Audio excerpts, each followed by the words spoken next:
Seakan tak ada habisnya untuk mengulik kisah kasih seorang Billy Syahputra.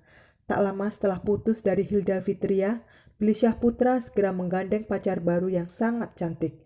Gadis berwajah oriental ini konon katanya mempunyai sifat yang kalem dan lembut. Menurut Billy, Elvia adalah tipe yang penurut, gak rewel alias tidak pernah minta yang macam-macam.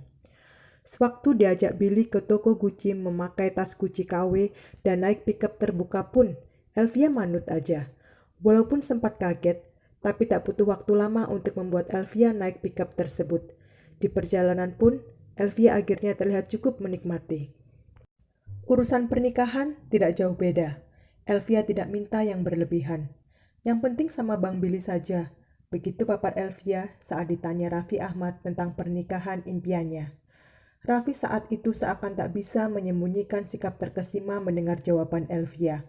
Kemudian Elvia melanjutkan, gak usah yang mewah-mewah, yang penting sah, ada saksi, semua lengkap.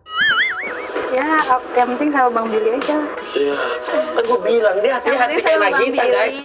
Mbak Gayung bersambut, Billy pun dengan semangat menambahkan bahwa Elvia itu seperti Nagita, sabar, baik, gak cemburuan, dan menerima pasangannya apa adanya.